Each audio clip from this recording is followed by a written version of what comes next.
Hello boners, today we're going to be taking a look at several gar skulls and a taxidermy gar. So let's start with the video. So first up here we have a longnose gar skull, and this is a relatively, it's pretty large still, but it's small compared to the other one over here. And we'll put this on that zoom. And there we go. Okay. So it has lots and lots of teeth. There's some larger ones and some smaller ones, and there's several rows. And then we have the eye hole and the operculum. This is the top of the skull. We have the snout up here. And here's the underside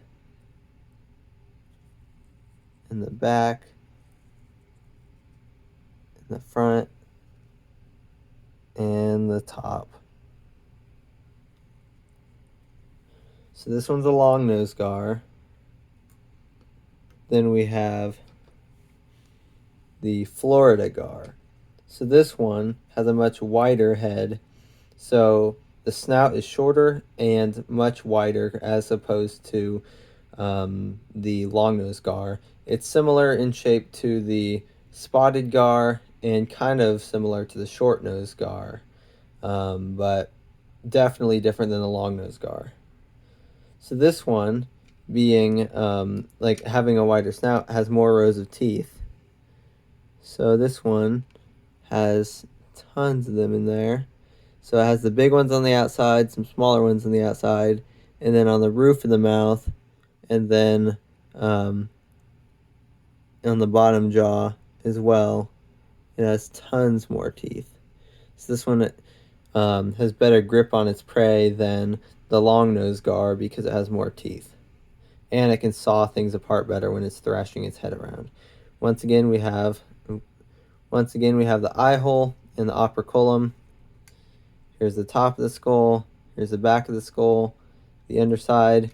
They're all very similar between the gar species in terms of structure. All the bones are the same and everything. The only difference is the shape of the skull between all of them. And then the front. And then you can see the snout on this one here. So this one has electroreceptors so that it can detect prey in murkier water, and they can feel around. Basically, they can detect the signals of their prey moving around. And the two big ones here are the nostrils.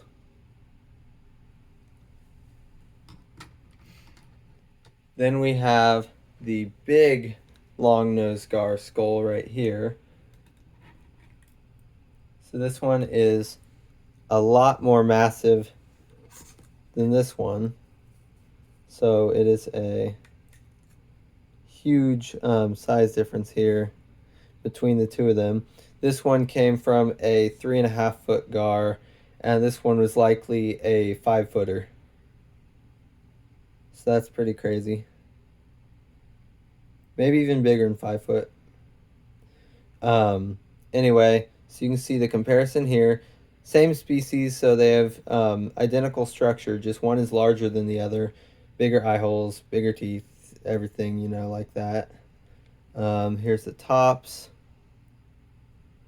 And then once again with the back side, they're going to be the same. And front view. And then this one we can... this one doesn't have its jaw locked in place, like it's loose. But you can chomp up and down with that. Just don't want to get the jaw detached because then it's kind of hard to fit back in. But anyway, it's a very large skull here. It's 13 inches long, so it's a really massive fish. And it's definitely a really cool specimen. And then we have the taxidermy gar. So this one is a long-nosed gar as well. Let me put it back on the 0.6 times. So here we have, and this is real skin, so it's an actual longnose gar, just like these here.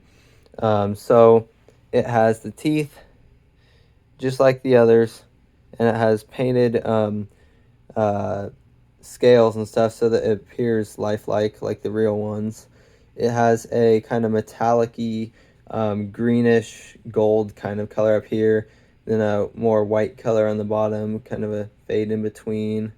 Then it has the glass eye, and once again, operculum. Here's the pectoral fins, and then we have the snout with all the teeth, and then we have the very tip here with the nose. Lots and lots of teeth here, several rows. Then we have the pelvic fins, the anal fin, and a single dorsal fin. Then the tail, also called the caudal fin. So there's a spotted coloration on these while they're alive. On the fins, they have spots. Not all the species do, on the fins anyway. But some have spots on the body, such as a spotted gar. But anyway, so yellowish kind of color there with black spots. And then we have the, like I say, the greenish kind of gold color, really metallic-y, shiny. Some of the live ones are more gray. And then we can take a close look at the scales. So that's what gar scales look like. And so Native Americans would sometimes use these as blades and stuff for like arrows to like impale the prey because they're so sharp and so dangerous. Like you can cut yourself from like brushing it the wrong way, kind of like with large sharks. So it's pretty interesting. And yeah, they have all those scales, a full set of armor.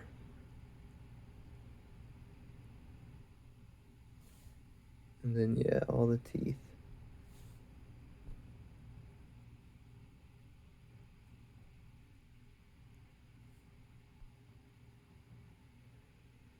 It's a very interesting one. Now, if we take a look at this compared to the skull, so here's the interesting thing. These two are almost an identical sized creature. The skull itself is a little bit bigger than the taxidermy one here, but just barely. Of course, it's at a different angle, so it appears that the other one is smaller, but this one's actually bigger, just barely. And of course, this one has the jaw open. This one can open its jaw, but it's kind of crusty because it was just one I found. I haven't cleaned it or anything. I had to glue it together, so it's not a perfect job, but anyway, it's still really nice and preserved. But anyway, so very similar in size and shape because they're very similarly aged individuals, probably off by just a few days. And so the eye holes, same size, all the teeth, and yeah, we just have a very similarly sized skull here. So it's pretty cool to have some that are about the same size.